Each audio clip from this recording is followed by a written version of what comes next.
ఓం సాయిరామ్. బాబా భక్తులందరికీ కూడా నమస్కారం అండి. అందరూ కూడా సుఖంగా సంతోషంగా ఎప్పుడూ కూడా ఆనందంగా ఉండాలి అని చెప్పి ఆ బాబాగారి తరపున నేను కూడా మనస్ఫూర్తిగా కోరుకుంటున్నాను.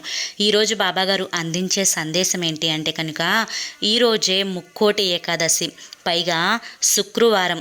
రూపాయి బిళ్ళతో 12 లోపు, ఈ రాత్రి 12 లోపు ఇలా చేస్తే రాత్రికి రాత్రే కోటేశ్వరులు అవుతారు అని చెప్పి ఏదో తెలియని సందేశాన్ని ఈరోజు బాబాగారు మనకు అందించాలి అనుకుంటున్నారండి. మరి బాబాగారు ఏ సందేశం అందించినా కూడా అది మన భవిష్యత్తుకు పునాది అని చెప్పి మనందరికీ కూడా తెలిసిన విషయమే కదా. మరి ఎవరికైతే బాబాగారి మీద పూర్తి నమ్మకం విశ్వాసం ఉంటాయో వారందరూ కూడా ఈ వీడియోకి ఒక చిన్న లైక్ ఇచ్చి వీడియోని వినడం స్టార్ట్ చేయండి. ఇక దానికంటే ముందు ఒక చిన్న రిక్వెస్ట్ అండి. ఇక్కడ ఈరోజు ముక్కోటి ఏకాదశి కాబట్టి మీకు గుళ్ళో ఏకనామం వినిపిస్తుంది, కొంచెం అడ్జస్ట్ అవ్వండి. ఇక చాలామంది కూడా గురువుగారి గురించి అడుగుతున్నారండి. అక్క, ఎన్నో సమస్యలతో మేము సతమతం అయిపోతున్నాము, మీకు తెలిసిన గురువుగారు ఎవరైనా ఉంటే చెప్పండి అక్క అని చెప్పి అడుగుతున్నారు. నేను పదే పదే ఈ గురువుగారి గురించే ఎందుకు చెప్తున్నాను అంటే కనుక, నా జీవితంలో, నా కుటుంబ సభ్యుల జీవితంలో, నా ఫ్యామిలీ జీవితంలో ఎన్నో రకాల సమస్యల నుంచి గట్టెక్కించిన గురువుగారండి ఈయన. మీ జీవితాలలో కూడా మీరు సమస్యల నుంచి బయటపడాలి, మీరు ఆనందంగా ఉండాలి అన్న ఉద్దేశంతో నేను పదే పదే చెప్తున్నాను. శ్రీ షిరిడి సాయిబాబా ఆశీస్సులతో జ్యోతిష్యం చెప్పబడును. గురూజీ శివరామరాజు గారు. Phone number 9959422552. మీరు ఇప్పటి వరకు ఎన్నో చోట్ల జ్యోతిష్యం చెప్పించుకొని మీరు ఆశించిన మార్పులు మీ జీవితాలలో జరగలేదని చెప్పి బాధపడి ఉంటారు. కానీ ఈ గురువుగారి దగ్గర అస్సలు అలా జరగదండి. మీ సమస్యలు ఏవైతే ఉన్నాయో, ప్రేమ, పెళ్ళి, ఉద్యోగం, రాజకీయం, సంతానం లేక ఇబ్బంది పడుతున్నా, భార్యాభర్తల మధ్య గొడవలున్నా, అప్పుల సమస్యలున్నా, శత్రువుల సమస్యలున్నా, అవేంటో మీరు గురువుగారికి వివరించి చెప్పినట్లయితే వాటికి తగిన పూజలు మీకు గురువుగారు చేసి మీకు రోజులలోనే పరిష్కారాన్ని చూపిస్తారు. గురువుగారు చెప్పింది చెప్పినట్లు 100కు 1000% జరుగుతుందండి. నమ్మకంతో కాంటాక్ట్ అవ్వండి. ఆలస్యం చేయకుండా బాబాగారి యొక్క సందేశం ఏంటో మనం ఇప్పుడు తెలుసుకుందాం. తల్లి, ఈరోజే ముక్కోటి ఏకాదశి. ఈ ఏకాదశి రోజు రాత్రి 12 గంటల లోపు ఇలా కనుక నువ్వు చేశావు అంటే రాత్రికి రాత్రే నువ్వు కోటేశ్వరుడిగా మారిపోతావు. తల్లి, ప్రతి సంవత్సరంలో కూడా ఏడాదికి 24 ఏకాదశులు వస్తూ ఉంటాయి. కానీ ఈ యొక్క ముక్కోటి ఏకాదశికి చాలా ప్రత్యేకత ఉంది. జాతక దోషాలు తొలగించుకోవాలి అన్నా కానీ, రాహుకేతువుల యొక్క ప్రభావం అనేది నీ మీద తగ్గాలి అన్నా కానీ, అదృష్టం నీ జీవితంలో అడుగు పెట్టాలి అన్నా కానీ, నువ్వు పట్టిందల్లా కూడా బంగారం అవ్వాలన్నా కానీ, ఈ ముక్కోటి ఏకాదశి రోజు నువ్వు చేసిన ఏ చిన్న పనైనా కానీ, నువ్వు చేసుకున్న ఏ చిన్న భగవత్ కార్యమైనా కానీ కోటి రెట్లు ఫలితాన్ని ఎక్కువ ఇస్తుంది. అయితే ఈ 2025వ సంవత్సరం జనవరి 10 ఈ ముక్కోటి ఏకాదశి శుక్రవారంతో కలిసి రావడం అనేది చాలా ప్రత్యేకమైనది. ఎందుకంటే ఆ నారాయణుడితో పాటు ఆ అమ్మవారి యొక్క కరుణా కటాక్షాలు అనేవి నీ మీద కలగాలి అంటే, నువ్వు పట్టిందల్లా బంగారం కావాలి అంటే కనుక ఈరోజు నేను చెప్పింది చెప్పినట్లుగా చేసుకో. అదృష్టం అనేది నీ వెన్నంటే ఉంటుంది, దరిద్రం అనేది దానంతటక అదే దూరమైపోతుంది. తల్లి, ఎప్పుడైనా కానీ లక్ష్మీనారాయణ యొక్క అనుగ్రహం అనేది నీతో ఉంటే, ముక్కోటి దేవతల యొక్క అనుగ్రహం అంటే ముక్కోటి దేవతల యొక్క ఆశీర్వాదం అనేది నీతోనే ఉంటుంది అని గుర్తుంచుకోవాలి. అన్నీ ఆచరించకపోయినా కానీ ఈ ఏకాదశి రోజు ముఖ్యంగా ఉపవాసం చేయడం, వైష్ణవాలయానికి వెళ్ళి దర్శించుకోవడం, ఇవన్నీ చేసుకుంటే చాలు. ఈరోజు వైష్ణవాలయాలు తెల్లవారుజామునే 3:30 అంటే బ్రహ్మ ముహూర్తం నుంచి కిటకిటలాడుతూ ఉంటాయన్నమాట. అయితే ఉపవాసం అంటే చాలామంది కూడా కటిక ఉపవాసం ఉంటారు. అంటే కేవలం నీటిని మాత్రమే సేవిస్తూ ఆహారం తీసుకోకుండా ఉంటారు. కానీ అటువంటి ఉపవాసం అనేది ఎప్పుడూ కూడా పనికిరాదు అని గుర్తుంచుకోండి. ఈ ఉపవాసం రోజు అన్నం ఒక్కటే తినకూడదు. ఎందుకంటే అన్నంలో మురా అనే రాక్షసుడు దాగి ఉంటాడు. కాబట్టి అన్నాన్ని తినడం ఒక్కటి మానేసేసి లైట్గా పాలు, పండ్లు లేదా ఏదన్నా లైట్గా టిఫిన్ చేయడం, ఇటువంటివన్నీ కూడా చేయవచ్చు అని చెప్పి తప్పకుండా మీరు గుర్తుంచుకోవాలి. అమ్మవారికి నిష్ట నియమాలతో ఇంట్లో మీరు కనుక అమ్మవారిని కూడా ఆ లక్ష్మీనారాయణతో పాటు అంటే ఆ నారాయణుడితో పాటు అమ్మవారిని కూడా మీరు పూజించినట్లయితే మీకు అమ్మవారి యొక్క కరుణా కటాక్షాలు కూడా మీ మీద కలిగినాయి అంటే కనుక ఇక మీ ఇంట్లో కనక వర్షం కురుస్తుంది అని చెప్పి గుర్తుంచుకోండి. ముఖ్యంగా ఈ ముక్కోటి ఏకాదశి రోజు పిండి దీపాన్ని పెట్టే ప్రయత్నం చేయండి. ఎందుకంటే వెంకటేశ్వర స్వామికి, ఆ 7 కొండల స్వామికి పిండి దీపం అంటే చాలా ప్రీతికరం అన్నమాట. ఆ పిండి దీపాన్ని మీరు చక్కగా చేసుకొని ఆ పిండి దీపంలో ఆవు నేతిని వేసి, అంటే ఇప్పుడు ఈ వీడియో మీ దగ్గరికి వచ్చే లోపు మీకు ఉదయం పూజ అయిపోయి ఉంటుంది. మీరు ఉదయం పూజ ఎలా చేసుకున్నా కానీ పర్లేదు, కానీ సంధ్యా సమయంలో సంధ్యాదీపం పెట్టడం అనేది చాలా చాలా ముఖ్యం. ఈ ముక్కోటి ఏకాదశి రోజు చక్కగా మీరు పిండి దీపాన్ని చక్కగా మీరు చేతులతో మీరు తయారు చేసుకొని దాని మీద గంధంతో వెంకటేశ్వర స్వామి యొక్క నామాలను అలంకరించి అందులో ఆవు నేతిని వేసి దీపాన్ని పసుపు ఒత్తితో వేసి ఆ దీపాన్ని వెలిగించేటప్పుడు ఒక చిన్న బెల్లం ముక్కను వేయండి అందులో. ఈ రకంగా మీరు బెల్లం ముక్కను వేసి మీరు దీపాన్ని కనుక పెట్టినట్లయితే కనుక మీకు రాహు కేతు దోషాలు ఉన్నా కానీ, కుజ దోషాలు ఉన్నా కానీ, జాతక దోషాలు ఉన్నా కానీ, కొంతమంది దరిద్రాన్ని అనుభవిస్తూ ఉంటారు. ఏ పని చేసినా వాళ్ళకి కలిసి రాదు. అలా ముందుకు వెళ్తారు, వెంటనే గోడకు వేసిన బంతి వెనక్కి కొట్టినట్లుగా వెంటనే వెనక్కి వచ్చి పడతారనమాట.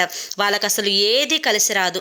కేవలం దరిద్రం కోసమే పుట్టామా, మాకంటే ముందు ఈ దరిద్రమే రెడీగా ఉంటుంది అని చెప్పి అనుకుంటూ ఉంటారు. అటువంటి దోషాలు కూడా మీకు పూర్తిగా తొలగిపోయి మీరు ఏ పని చేసినా కానీ అందులో కలుసుబాటుతనం అనేది వస్తుందన్నమాట. ఈరోజు పిండి దీపాన్ని వెలిగిస్తూ మీరు ఏదైతే సంకల్పం చేసుకుంటారో ఆ సంకల్పం నెరవేరాలి అని చెప్పి మీరు మనసులో కోరుకొని ఆ పిండి దీపం ముందు ఒక చిన్న తులసి దళాన్ని పెట్టి చూడండి. అద్భుతమైన ఆ అదృష్టం అనేది మీకు పడుతుందన్నమాట.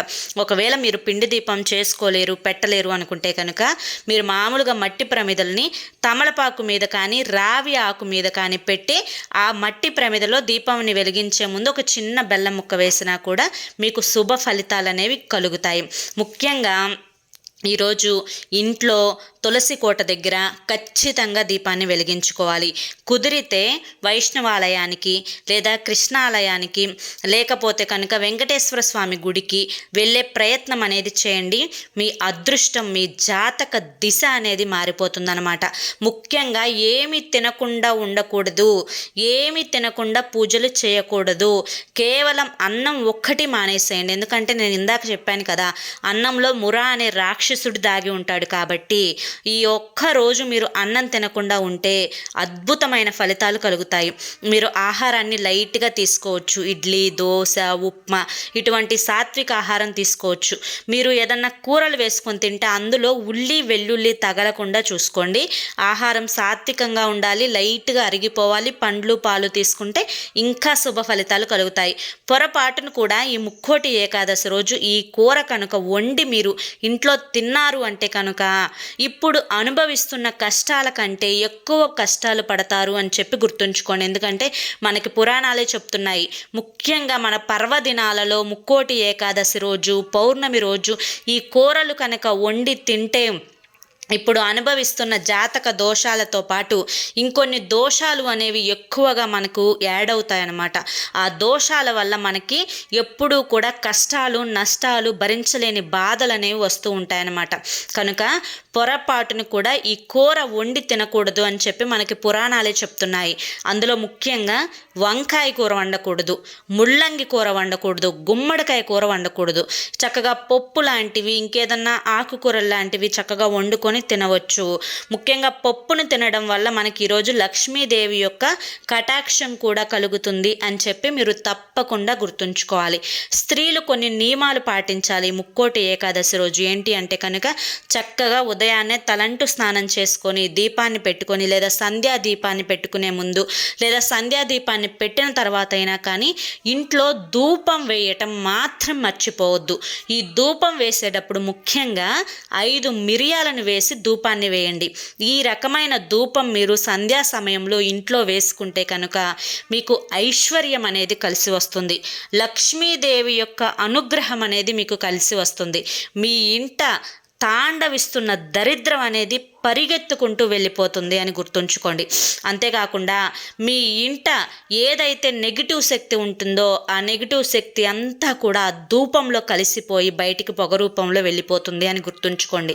తప్పకుండా ఈ ధూపం వేసేటప్పుడు 5 మిరియాలను వేసి ధూపాన్ని ఇల్లంతా కూడా వేయండి. సంధ్యా దీపాన్ని పెట్టుకోండి. లక్ష్మీనారాయణ యొక్క అష్టోత్తర నామాలు పెట్టుకోండి. ఇంట్లో టీవీలో కానీ లేదా ఫోన్లో కానీ పెట్టుకోండి. మీకు ఆ అమ్మవారి యొక్క కరుణా కటాక్షాలతో పాటు ఆ స్వామి వారి యొక్క లక్ష్మీనారాయణ స్వామి అనుగ్రహంతో పాటు ముక్కోటి దేవతల యొక్క ఆశీర్వాదం అనేది ఈరోజు మీకు లభిస్తుంది. పూజలో తులసి దళాన్ని సమర్పించడం మాత్రం మర్చిపోవద్దు. సాయంత్రం సంధ్యా సమయంలో మీరు ఇంట్లో చక్కగా ధూపాన్ని వేసుకుంటారు, దీపం పెట్టుకుంటారు, తులసమ్మ దగ్గర దీపాన్ని పెట్టుకుంటారు. అంతేకాకుండా మీ ఇంటి ప్రధాన గుమ్మం దగ్గర 2 వైపులా 2 దీపాలను పెట్టడం మాత్రం మర్చిపోవద్దు.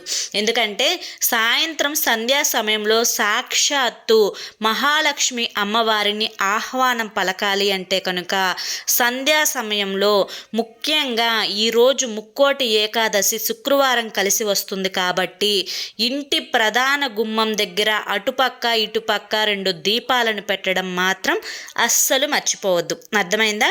మాకే ఎందుకు ఇన్ని కష్టాలు వస్తున్నాయి, మా గ్రహస్థితి ఇలా తగలబడింది, మాకు జాతక దోషం ఉన్నట్లు ఉంది అని చెప్పి అనుకునేవాళ్ళు, అంతేకాకుండా మాకు రాహుకేతువుల యొక్క ప్రభావం మా జాతకం మీద పడుతుంది, కుజదోషం ఉంది మాకు, నాగదోషం ఉంది మాకు అని చెప్పి అనుకునే వాళ్ళైనా కానీ ఎవరైనా కానీ ఈరోజు సాయంత్రం నేను చెప్పిన ఈ ఒక్కటి తిని చూడండి.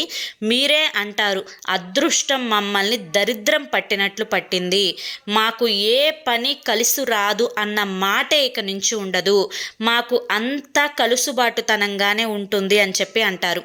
మీ గ్రహస్థితి బాగుపడాలన్నా, జాతక దోషాలు తొలగిపోవాలి అన్నా కానీ, మీరు పట్టిందల్లా బంగారం కావాలి అన్నా కానీ, మీరు కోటేశ్వరులు కావాలి అన్నా కానీ ఇది ఒక్కటి తిని చూడండి. అదేంటో కాదండి, బెల్లం ముక్కను తీసుకోండి. చక్కగా రంగులేని బెల్లాన్ని తీసుకోండి. మనకి భూమి మీద దొరికిన మరొక అమృతం బెల్లం అన్నమాట. ఈ బెల్లాన్ని మీరు చక్కగా ఒక మనిషి ఒక చిన్న ముక్కను తింటాం, అంతకంటే ఎక్కువ తినలేము. ఆ చిన్న ముక్క బెల్లాన్ని తీసుకోండి. ఆ బెల్లాన్ని మీద ఆవు నేతిని కొంచెం ఒక 1/2 స్పూన్ ఆవు నేతిని వేయండి. ఈ విధంగా వేసి మీరు ప్రసాదంగా పెట్టండి. మొదట ప్రసాదంగా పెట్టిన తర్వాత దాన్ని ఇంట్లో ఉన్న వారందరూ కూడా తలా ఒక చిన్న అంగుళం ముక్క అయినా కానీ, తలా ఒక చిన్న ముక్క అంగుళం ముక్క వేసేటప్పుడు మీరు నెయ్యి వేస్తారు. బెల్లం ముక్క మీద ఒక 1/2 స్పూను నెయ్యి వేయండి. ఆ నెయ్యితో పాటు ఒక పచ్చ కర్పూరం ఉంటుంది కదా, మనకి స్వీటుల్లో కూడా వేస్తారు పచ్చ కర్పూరం. ఈ పచ్చ కర్పూరము మనం చక్కగా ఒక చిటికెడు, అంటే ఆ చిటికెడు కూడా కాదు, ఒక ఆవగింజంత వేసుకోండి. ముందు ఒక బెల్లం ముక్కను తీసుకోండి. బెల్లం ముక్క మీద కొంచెం ఆవు నేతిని వేయండి. దాని మీద ఒక ఆవగింజంత పచ్చ కర్పూరాన్ని చల్లండి. ఇది మీరు ముందు స్వామివారికి నైవేద్యంగా పెట్టండి. స్వామివారికి పచ్చ కర్పూరం అంటే చాలా ఇష్టం, ఆవు నెయ్యి అన్నా కూడా చాలా ఇష్టం అన్నమాట. ముందు స్వామివారికి నైవేద్యంగా సమర్పించుకున్న తర్వాత పూజా కార్యక్రమం అంతా కూడా ముగిసిన తర్వాత తలా ఒక ముక్క నైవేద్యంగా దీన్ని తిని చూడండి. ఈ విధంగా మీరు తినడం వల్ల నేను ఇందాక మీకు చెప్పినట్లు మీకు జాతక దోషాలు అనేవి పూర్తిగా తొలగిపోతాయి. మీ ఇంట్లో ఏదన్నా వాస్తు దోషాలు ఉన్నా కూడా వాస్తు దోషాలన్నీ కూడా తొలగిపోతాయి.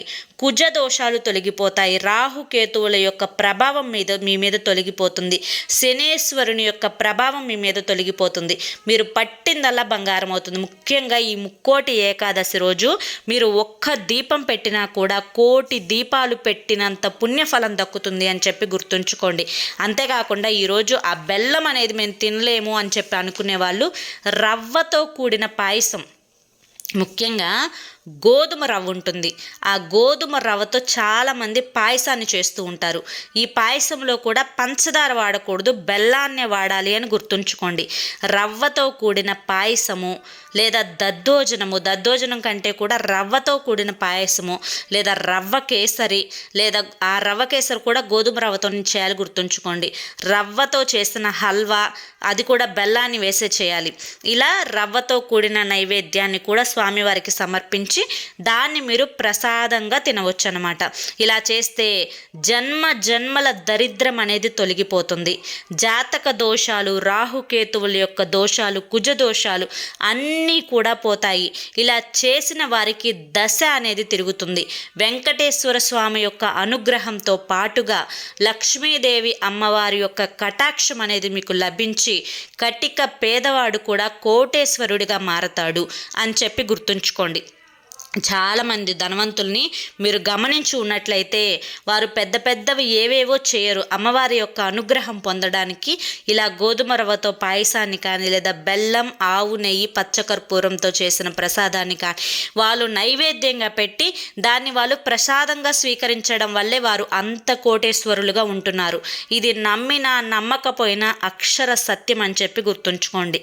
ఇక ఈరోజు చక్కగా సంధ్యా సమయంలో ఓం నమో నారాయణాయ, ఓం నమో నారాయణాయ అనే ఈ మంత్రాన్ని కుదిరితే 3 సార్లు, 5 సార్లు, 9 సార్లు, 11 సార్లు, 108 సార్లు అయినా కానీ మీరు ఈ నామాన్ని జపించడం వల్ల కూడా మీ యొక్క శరీరం అనేది శుద్ధి జరుగుతుందన్నమాట.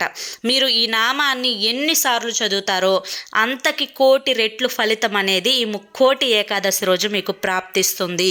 అదృష్టం అనేది కలిసి వస్తుంది అని చెప్పి గుర్తుంచుకోండి. అంతేకాకుండా తెలుసో తెలియకో మీరు చేసిన పాపాలు, చాలామంది అనుకుంటూ ఉంటారు, ఈ జన్మలో నేనేం పాపం చేశాను, నాకు ఇంత కష్టం వచ్చింది అని చెప్పి అనుకుంటూ ఉంటారు. అలాగా తెలుసో తెలియకో చేసిన పాపాలు కానీ, గత జన్మలో మీరు చేసిన పాపాలు కానీ, కుజ దోషాలు కానీ, జాతక దోషాలు కానీ, గ్రహ దోషాలు కానీ, రాహుకేతువుల ప్రభావం కానీ అన్నీ కూడా తుడిచిపెట్టుకుపోతాయి అని చెప్పి గుర్తుంచుకోండి. మీ శరీరం అంతా కూడా శుద్ధి జరుగుతుంది. స్వామివారి యొక్క దయ అనేది మీ మీద కలుగుతుంది అని చెప్పి గుర్తుంచుకోండి. అంతేకాకుండా ఈరోజు ముక్కోటి ఏకాదశి రోజు సంధ్యా సమయంలో పచ్చకర్పూరంతో ఈ చిన్న పరిహారం చేశారు అంటే కనుక రూపాయి బిళ్ళ లేనివాడు కూడా కోట్ల రూపాయలకు వారసుడవుతాడు అని గుర్తుంచుకోండి. కటిక దరిద్రుడు కూడా కోటేశ్వరుడుగా మారతాడు అని చెప్పి గుర్తుంచుకోండి. ఆ పచ్చకర్పూరంతో చేసుకునే పరిహారం ఏంటి అంటే కనుక మీరు చక్కగా స్వామివారికి ఈరోజు సంధ్యా సమయంలో పూజ చేసేటప్పుడు పచ్చకర్పూరాన్ని మీరు నైవేద్యంగా కానీ లేదా స్వామివారి పాదాల దగ్గర ఒక చిన్న ముక్కని పెట్టి అది మీ తర్వాత పూజా కార్యక్రమం అంతా కూడా ముగిసిన తర్వాత మీ పర్సులో పెట్టుకోండి. చాలామంది మగవారు పర్సుని మెయింటైన్ చేస్తూ ఉంటారు, వారు పర్సులో పెట్టుకోండి. ఆడవారైతే హ్యాండ్ బ్యాగ్లో పెట్టుకోండి, లేదా బీరువాలో మీరు డబ్బు బంగారం దాచే ప్రదేశంలో పెట్టి చూడండి. ఈ విధంగా పచ్చ కర్పూరాన్ని పెట్టి చూస్తే, లేదంటే మీరు వ్యాపారం చేస్తూ ఉంటారు, మీరు వ్యాపారం చేసే స్థలంలో పెట్టి చూడండి. ముక్కోటి ఏకాదశి రోజు స్వామివారి పాదాల దగ్గర పెట్టిన పచ్చ కర్పూరాన్ని మీరు ఈ విధమైన వ్యాపార స్థలంలో కానీ, పర్సులో కానీ, హ్యాండ్ బ్యాగ్లో కానీ, బీరువాలో కానీ పెట్టారు అంటే కనుక మీకు పట్టిందల్లా కూడా బంగారం అవుతుంది అని చెప్పి గుర్తుంచుకోండి. ఎందుకంటే పచ్చకర్పూరం అంటే స్వామివారికి చాలా ప్రీతికరం అన్నమాట. ఈ విధంగా మనం అందరి ముక్కోటి దేవతల యొక్క ఆశీర్వాదం అనేది ఈ పచ్చకర్పూరం మీద పడుతుంది. మీరు ఏదైతే సంకల్పించుకొని దాన్ని పర్సులో పెట్టుకుంటారో, మేము ధనవంతులం అవ్వాలి, మాకు పట్టిందల్లా బంగారం అవ్వాలి, మా కష్టానికి తగిన ప్రతిఫలం దక్కాలి, మేము కోటేశ్వరులుగా మారాలి అని చెప్పి ఏదైతే కోరుకుంటారో అది తప్పకుండా జరిగి తీరుతుంది ఈ పచ్చకర్పూరం పరిహారం వల్ల. తప్పకుండా చేసుకుని చూడండి. వీటన్నింటిలో కూడా ఇప్పుడు మీరు అన్నీ తెలుసుకున్న దాంట్లో కూడా ముఖ్యంగా ప్రధానమైనవి 3. అదేంటి అంటే కనుక ఈరోజు ధూపం 5 మిరియాలతో ఇల్లంతా వేసుకోవడం. రెండవది, మీరు పిండి దీపాన్ని పెట్టడం, లేదా రావి ఆకు మీద కానీ లేదా తమలపాకు మీద కానీ మట్టితో దీపాన్ని పెట్టినప్పుడు ఆ దీపంలో కొంచెం చిన్న బెల్లం ముక్కను వేయడం. తరువాతది బెల్లం, ఆవు నెయ్యి, కొంచెం పచ్చకర్పూరాన్ని వేసిన ప్రసాదాన్ని నైవేద్యంగా పెట్టి దాన్ని మీరు ప్రసాదంగా స్వీకరించడం. తరువాత రవ్వతో చేసిన పాయసాన్ని కానీ లేదా రవ్వతో చేసిన కేసరి కానీ లేదా గోధుమ రవ్వతో చేసిన పాయసాన్ని కానీ తినడం, దాన్ని ఫస్ట్ నైవేద్యంగా పెట్టడం, తర్వాత మీరు దాన్ని ప్రసాదంగా స్వీకరించడం. అంతేకాకుండా పచ్చకర్పూరంతో పరిహారం ఇవి చేసుకోండి. అంతేకాకుండా చివరిగా రూపాయి బిళ్ళతో చేయవలసింది ఏంటి అంటే కనుక, మీరు పచ్చకర్పూరాన్ని పరిహారం చేసుకునే సమయంలో రూపాయి బిళ్ళను కూడా పచ్చకర్పూరంతో పెట్టండి. ఆ రూపాయి బిళ్ళను మీరు ఎక్కడ మారవద్దు. దాన్ని మీరు లక్ష్మీనారాయణ స్వరూపంగా భావించుకొని ఆ రూపాయి బిళ్ళను మీ పర్సులో కానీ లేదా బీరువాలో బంగారం డబ్బు దాచే ప్రదేశంలో కానీ లేదా మీ వ్యాపార స్థలంలో కానీ పెట్టి చూడండి. మీకు అదృష్టం కలిసి వస్తుంది. మళ్ళీ వచ్చే ముక్కోటి ఏకాదశి వరకు మీరు ఆ రూపాయిని ఉంచుకోగలిగితే మీ దశ తిరిగి మీరు కోటేశ్వరులుగా మారతారు. మీ జాతక దోషాలన్నీ కూడా తొలగిపోతాయని గుర్తుంచుకోండి. మరి ఈరోజు ముక్కోటి ఏకాదశి రోజు సందర్భంగా బాబాగారు మీకు అందించిన సందేశం ఏంటో మీ అందరికీ కూడా అర్థమైంది, నచ్చింది అని చెప్పి అనుకుంటున్నానండి. అందరికీ కూడా ముక్కోటి ఏకాదశి శుభాకాంక్షలు. మరి ఈ వీడియోకి ఒక చిన్న లైక్ ఇవ్వండి. కింద కామెంట్ సెక్షన్లో ఓం సాయిరామ్, ఓం నమో నారాయణాయ అనే చెప్పి టైప్ చేయడం మాత్రం మర్చిపోవద్దు. టైప్ చేయడం రాని వాళ్ళు ఒక చిన్న లవ్ సింబల్ కానీ నమస్కారం సింబల్ కానీ ఇవ్వండి. మొదటిసారి మన ఛానల్లోకి వస్తే సబ్స్క్రైబ్ చేసుకొని సపోర్ట్ చేయండి. మరి రేపు మరొక మంచి సందేశంతో తప్పకుండా కలుసుకుందాం. అంతవరకు కూడా బాబాగారి యొక్క ఆశీస్సులు మీపై ఉండాలి అని చెప్పి మనస్ఫూర్తిగా కోరుకుంటూ సర్వేజన సుఖినో భవంతు. ఓం సాయిరామ్.